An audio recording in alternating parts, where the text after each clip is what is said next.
Here we are at Launstein's Radiant Test Lab, and we're going to show you how to lay the Launstein floating floor. Today we're going to use Radiant system, and we've got the foam pad down, and when you do an application like this, you want to roll the pad out first. I want to show you a little bit on the bottom of it. It has a shiny backing on it. That goes down to the subfloor.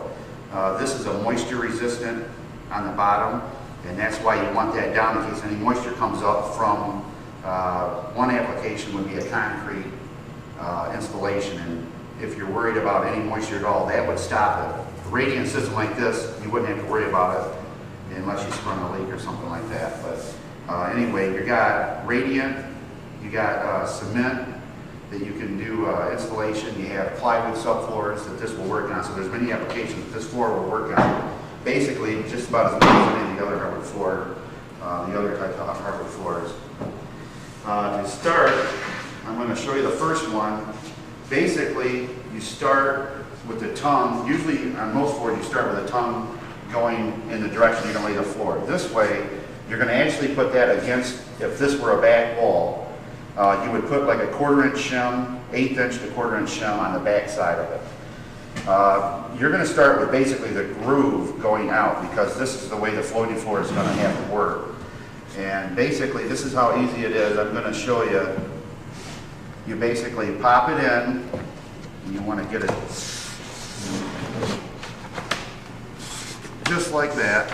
And if you have any resistance, you don't want to push down on it. You want to try to tap it in until it seats in. That's how easy this floor is.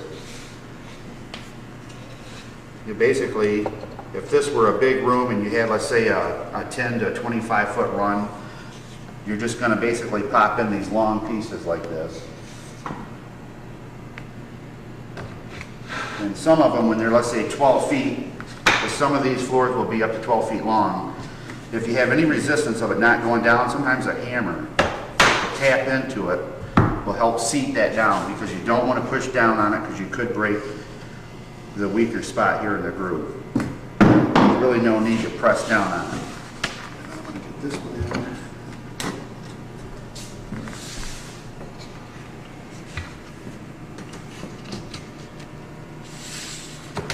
You just basically want to make sure, if you see a gap, you want to make sure you work it until it all goes in.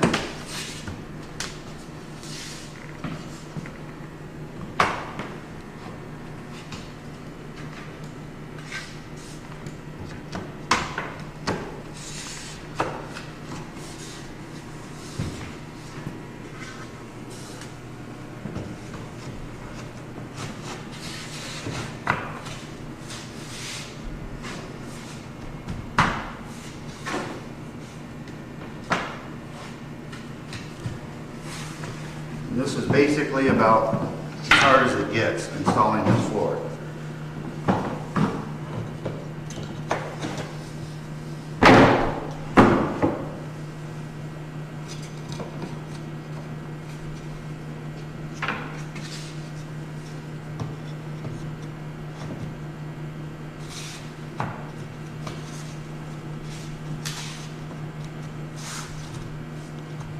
And that's one that has a little bit of resistance, so you just want to tap it.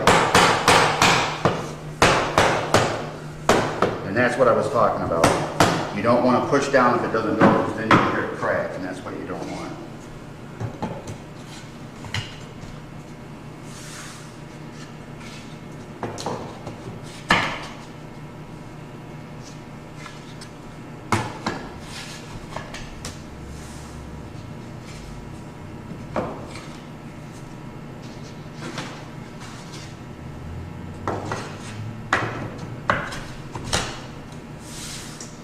And I think you get a general idea of how that works.